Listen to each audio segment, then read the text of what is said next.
You're watching Breaking Barriers with your host Alia. आज हमारे show में for the very first time participate कर रहे हैं Sumit Jain all the way from China. Sumit Jain ji जो हैं वो अपना एक बहुत ही ज़बरदस्त व्लॉग करते हैं, कॉफ़ी विद सुमित जैन। आप देखते रहते हैं। आज हमारे प्रोग्राम में पहली बार आ रहे हैं। इनके प्रोग्राम में मैं एक बार जा चुकी हूँ, तो हमें याद आया कि जी चाइना से तो एक बंदा है जो चाइना और इंडिया पे बात कर सकता है, जो रिलेशंस आजकल चल रहे हैं। Sumit Jain ji, first of all thank you very much for joining my show. Thank you so much for inviting me. Thank you. अच्छा सुमित जी, ये क्या हो गया? जंगल का जंगल हरा हो गया। वो बच्चों की कहानी है। एक तो मैं आपसे पूछना चाह रही थी कि ये तो कभी सोचा भी नहीं जा सकता था कि इंडिया और चाइना जो है वो भी इकट्ठे हो सकते हैं कभी एक प्लेटफॉर्म पे, और वो भी ऐसे कि चाइना ये कह रहा है कि जी हमें पार्टनरशिप चाहिए आपकी, और बाकायदा रिक्वेस्ट कर रहा है, सब कुछ चल रहा है। तो क्या इसका मतलब है कि क्या इंडिया ने चाइना को चूज कर लिया है, सिलेक्ट कर लिया है, और अब इंडिया और चाइना पार्टनर बन चुके हैं, दो बड़े राइवल्स अब पार्टनर्स हैं? आले जी, पहली बात ये है कि ये नया भारत है। अब हम साइड नहीं चूज़ करते, अब दुनिया हमें चूज़ करती है, ये आपको मानना पड़ेगा। ना हमने रशिया को चूज़ किया, ना चाइना को, ना अमेरिका को। सब ने दबाने की कोशिश करी, सब ने यूज़ करने की कोशिश करी। अब हम चूज़ करते सिर्फ भारत को। ये टाइम वो है जब हम भारत को चूज़ कर रहे हैं, और जिसको पार्टनरशिप की ज़रूरत है आपको हमारे पास आना पड़ेगा। That is how we are working, and thanks to Donald Trump. मैं बार बार बोलता हूँ कि उन्होंने चाइना और भारत को इकट्ठा कर दिया। और मैं बार बार बोल रहा था एक महीने से, क्योंकि यहाँ पे मैं कॉर्पोरेट वर्ल्ड में काम करता हूँ। I can see where the जो कॉर्पोरेट वर्ल्ड है, वहाँ पे सबसे पहले आपको हवा किधर जा रही है वो आपको पता लग जाती है। यहाँ की जो कंपनीज हैं उसको गवर्नमेंट खुद बोल रही है कि आप चाइना में इन्वेस्ट मत कीजिए, आप भारत में इन्वेस्ट कीजिए। आगे जाकर भारत से ही जब मेड इन इंडिया लिखा होगा, जो अल्टीमेटली मेड इन भारत बन जाना है, वो जब लगा होगा तो आपके प्रोडक्ट्स बिकने शुरू होंगे। भारत की मार्केट भी है, और मेड इन भारत या मेड इन इंडिया जो है उसकी एक्सेप्टेबिलिटी भी है।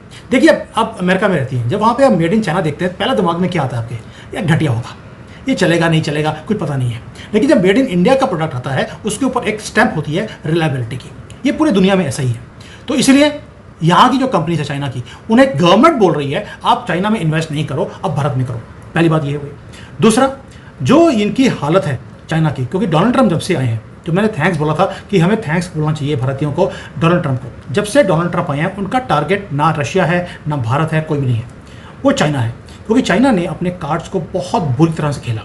उन्होंने आंखें दिखानी शुरू कर दी अमेरिकन को भी और दुनिया को भी, कि अब सारी दुनिया अमेरिका के हिसाब से नहीं, चाइना के हिसाब से चलनी चाहिए।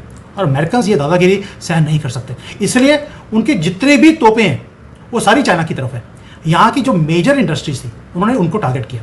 स्टील, एल्यूमिनियम इनकी बैकबोन है चाइना की। पहले उनके ऊपर लगाया कि भाई कोई भी स्टील पूरी दुनिया से कोई भी अगर अमेरिका में इंपोर्ट होगा तो 25-30% उसके ऊपर टैक्स लगा दिया, काम खत्म हो गया। उसके बाद इन्होंने बोल दिया कि इलेक्ट्रिक व्हीकल्स हैं, सोलर है, जो कि बैकबोन है, इलेक्ट्रॉनिक्स है, जो चाइना की बैकबोन है, वो भी अगर आएगी तो उसके ऊपर हैवी टैक्सेस है। सोलर के ऊपर तो 3500-3500% का टैक्स है अगर वो चाइना से वो इंपोर्ट होता है। तो चाइना की रीढ़ की हड्डी तोड़ के रख दी है अमेरिका ने। अब चाइना अपने आप की सर्वाइवल के लिए क्या करेगा? उसको भारत की तरफ आना पड़ेगा, क्योंकि यूरोप को भी बोल दिया है अमेरिका ने कि आपको चाइना से कोई प्रोडक्ट नहीं खरीदना है। तो चाइना मरता करता, लड़ता पटकता, रेंगता हुआ क्या आया भारत के पास कि भैया हम आपको पार्टनरशिप करने को तैयार हैं, आप बॉर्डर खोल दीजिए, आप बॉर्डर से ट्रेड कर लीजिए, बाई रोड कर लेंगे, भाई सब कुछ करने को तैयार है। और हमारी भी 3 शर्तें हैं, और शर्तों के ऊपर बाद में बात करेंगे। लेकिन जो सिचुएशन है वो कोई ये जिसको आपने बोला कि पूरा जंगल हरा भरा हो गया, वो हरा भरा करवाने के लिए उन्होंने पार्टनरशिप किया है हमारे साथ, या उन्होंने पेशकश करी है कि जो भी प्रॉब्लम्स हैं हम उनको सॉल्व करने को तैयार हैं। ये जो सूखा बेरान जो है, जला पूरा इनका जो जंगल है, उसको हरा भरा करने के लिए पानी भी हम दे सकते हैं, और उसके अंदर सीड्स जो बोने होते हैं वो भी हम कर सकते हैं। इसलिए वो हमारे पास आ रहा है। तो प्यार नहीं है हमारे से, मजबूरी है। और मजबूरी का नाम हमारे यहाँ पे बोला जाता है महात्मा गांधी। तो वो वाला हाल है, इनको महात्मा गांधी दिखना शुरू हो गया पहली बार। तो चलिए, अच्छी बात है। डोनाल्ड ट्रंप के कारण एक काम तो अच्छा हुआ कि चाइना ने हमारी तरफ देखना शुरू कर दिया, और हमने भी रशिया और चाइना की तरफ देखना शुरू कर दिया है। और ये जो लॉन्ग टर्म जिसको बोलते हैं प्रॉब्लम्स होती हैं, उसको सॉल्व करने के लिए आपको आउट ऑफ द बॉक्स कोई काम करना पड़ते हैं। शायद डोनाल्ड ट्रंप ने वही काम किया। इनके ऊपर भी सैंक्शन लगा दिए, ट्रेड टैरिफ्स लगा दिए, हमारे ऊपर भी लगा दिए, और हम दोनों ने एक दूसरे के साथ पार्टनरशिप करने की सोचनी शुरू कर दी। आगे जाकर क्या होगा, it depends on the negotiations. वैसे भी मोदी जी यहाँ पर 31 अगस्त को आ रहे हैं, कुछ ना कुछ तो करके जाएंगे। मुबारक हो जी, आपके मोदी साहब जो है वहाँ पे चाइना पहुँच रहे हैं। तो ये बताइए कि आपने ये कहा कि जो अमेरिका है वो असल में टारगेट कर रहा है चाइना को इंडिया के बहाने। अच्छा, ये भी हम देख रहे हैं, कहा यह जा रहा है कि इन रियलिटी जो टारगेट है वो रशिया है इंडिया के बहाने। और फिर ये भी कहा गया कि इन रियलिटी टारगेट जो है वो इंडिया है पाकिस्तान के बहाने। यानी इसमें जो इस्तेमाल, पहले ये कहा गया कि पाकिस्तान को इस्तेमाल कर लिया, पाकिस्तान तो सिर्फ मतलब यूज हो रहा है कि अभी बड़े अच्छे रिलेशंस हो गए पाकिस्तान से, टैरिफ भी कम लगे, सब कुछ वो हुआ। इसकी वजह ये है कि बार बार इस तरह की ट्वीट्स भी आ रही हैं जिसमें जरा कुछ टीज किया जा रहा है इंडिया को, कि भाई इंडिया को दिखाने के लिए जानबूझ के जो पाकिस्तान से रिलेशन अच्छे किए जा रहे हैं। तो फिर आप मुझे ये बताइए, इन तीनों चीजों में टारगेट चाइना है, रशिया है या इंडिया है? बहुत ही बढ़िया क्वेश्चन है। इसको मैं बिल्कुल आराम से समझाऊंगा कि हो क्या रहा है। अमेरिका के लिए कभी भी रशिया टारगेट था ही नहीं। ना यूक्रेन का वॉर जो है, ना ज़ेलेंस्की उनके लिए इंपॉर्टेंट है, ना यूक्रेन है, ना रशिया है। जब डेमोक्रेट्स आते हैं तो रशिया उनके लिए एडवर्सरी हो जाता है और चाइना पार्टनर बनता है। जब रिपब्लिकन्स आते हैं तो रशिया एक तरह से पार्टनर बनता है और चाइना एडवर्सरी हो जाता है। जब बाइडन थे तो रशिया दुश्मन था, तभी उन्होंने यूक्रेन का वॉर शुरू करवाया। लेकिन जैसे ही ट्रंप आए हैं, उनके देखिए अब उन्होंने बोला कि Putin is a very good friend, मैं युद्ध को मैं एक बार बोलूँगा 24 घंटे में मैं रुकवा दूंगा, क्योंकि उनको लगता है कि भाई वो मेरी बात सुनेंगे। And that is why he was trying from day one. But as far as this tariffs are concern, मैं आपको बताऊँगा बड़ा ही इंटरेस्टिंग है। यहाँ पर जो चाइना में दे अंडरस्टैंड वन थिंग कि टारगेट चाइना है। अब मैं भी समझता हूँ टारगेट चाइना है, ना भारत है, ना रशिया है, ना कोई और है। क्यों बोल रहा हूँ, और पाकिस्तान उस इक्वेशन में क्यों आता है?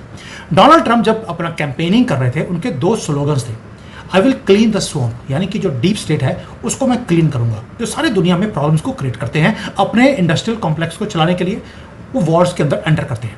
एक तो मैं उसको क्लीन करूंगा, और दूसरा जो ये हमारी ही कंट्री यानी कि अमेरिका ने, कि डीप स्टेट ने जो पूरे दुनिया में प्रॉब्लम्स क्रिएट की हुई हैं, वॉर्स क्रिएट किए हुए हैं, डिफरेंसेस क्रिएट किए हुए हैं, मैं उसको खत्म करूंगा ताकि जो एंडलेस वॉर्स हैं इससे दुनिया बाहर निकले। अब आप देखिए, आपने कभी सोचा था कि आर्मेनिया और अजरबैजान में दोस्ती हो जाएगी? 34-35 साल से ये लड़ाई चल रही है। इवन अफ्रीका के अंदर उन्होंने वॉर बंद करा दिए। अब जो इन्होंने टैरिफ्स का वॉर शुरू किया उसमें चाइना और भारत दोनों इकट्ठे आने शुरू हो गए। लेकिन प्रॉब्लम थी एक इस पूरे इक्वेशन में, वो है Pakistan.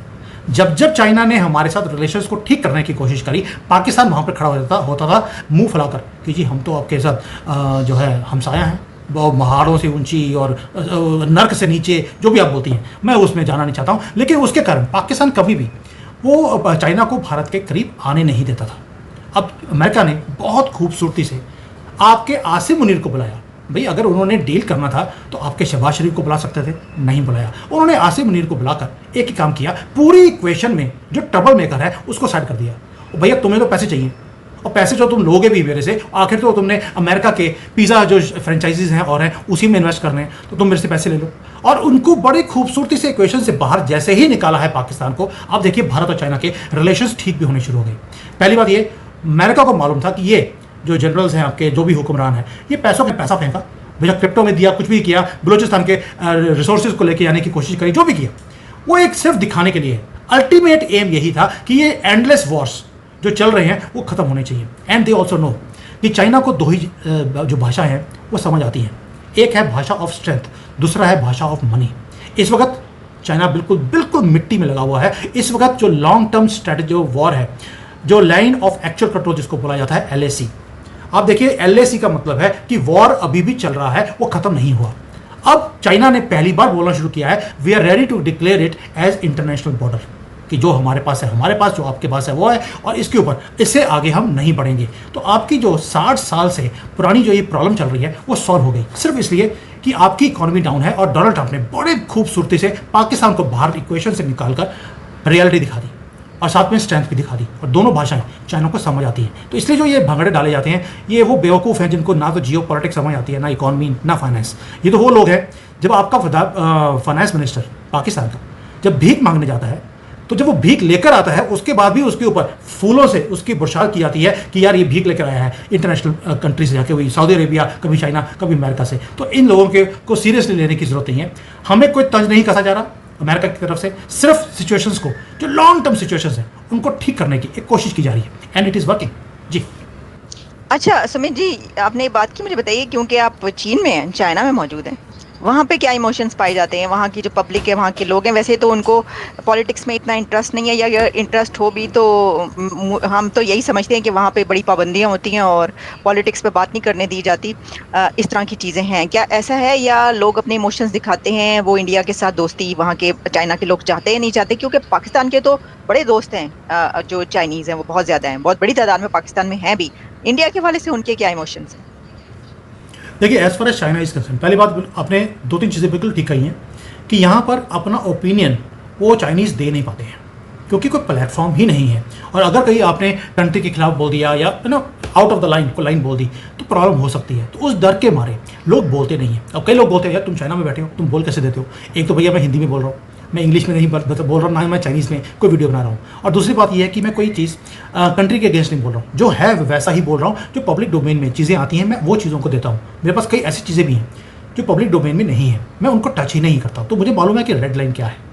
As far as emotions are concern, मैं खुद एक चाइनीज़ के साथ मेरी मैरिज हुई है, तो हमारी रेगुलरली डिस्कशंस होती हैं इसके ऊपर कि what do they think about India. Chinese के अंदर एक ही चीज़ है, उनको लगता है कि अमेरिका भी हमारे नीचे है, पाकिस्तान की तो कोई औकात ही नहीं है, और भारत भी अभी उभरता हुआ है, अभी उभरा नहीं है।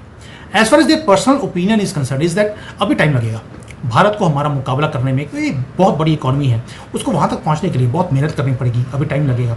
But they also see India as a competition, not as a threat but as a competition, कि ये आगे जाकर भारत ही है जो इनके साथ कॉम्पीट कर सकता है या इनको थोड़ा सा मुकाबला दे सकता है as far as economy is concern. इनको मिलिटरीली इनको नहीं मालूम कि इनकी मिलिट्री कैसी है कैसा नहीं है, they have absolutely no clue. बस हाँ, मैं पहले बोला आपको, चाइनीज़ को जो भाषा है वो पैसे की, वो बहुत अच्छी तरह से समझ आती है। तो दे अंडरस्टैंड कि भाई आगे जाकर भारत के साथ मिलकर अगर काम किया जाएगा, हम इनके पास हार्डवेयर है तो हमारे पास सॉफ्टवेयर है, अगर ये दोनों इकट्ठे हो जाते हैं, this is what people in the industry and common people they understand.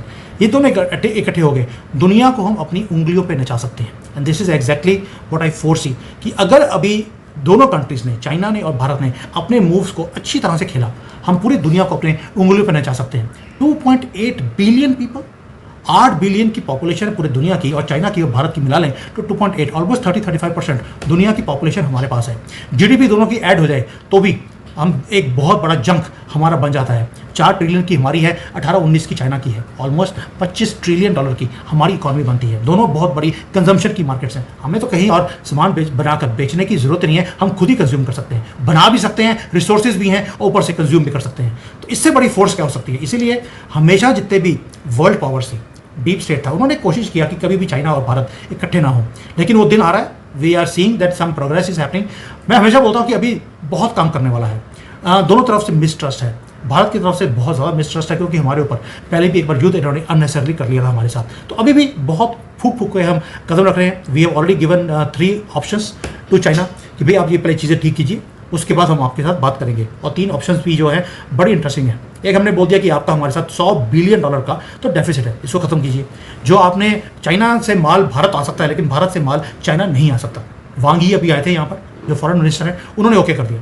और यहाँ पे मैं गर्व के साथ बोल सकता हूँ कि भारत का जो मेड इन इंडिया का प्रोडक्ट है वो चाइना में आना भी शुरू हो गया है ऑलरेडी। दूसरा, हमने बोल दिया कि बॉर्डर के ऊपर जो तनखी है इसको कम कीजिए, इसको इंटरनेशनल बॉर्डर बनाइए। जो ये बोलते हैं कभी कि ये लद्दाख हमारा है, कभी अरुणाचल है, कुछ नहीं है। जो है वो हमारे पास है और हमारा ही रहेगा। ये आप इंटरनेशनल बॉर्डर इसको डिक्लेयर करो and we will move forward. और थर्ड है कि हमें अब आपकी पार्टनरशिप की, आपने बोला है तो पार्टनरशिप कीजिए, bring your technologies, bring your money.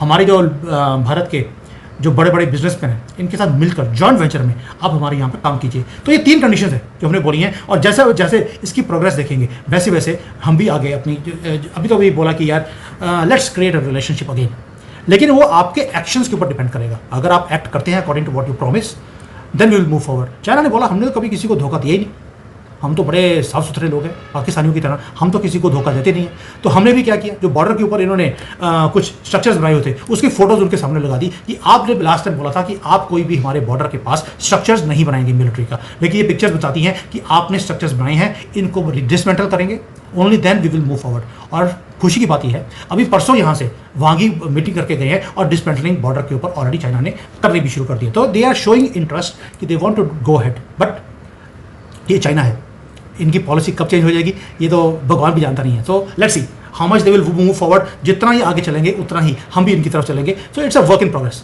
Time लगता है इन चीज़ों के लिए। जी, टाइम विल टेल।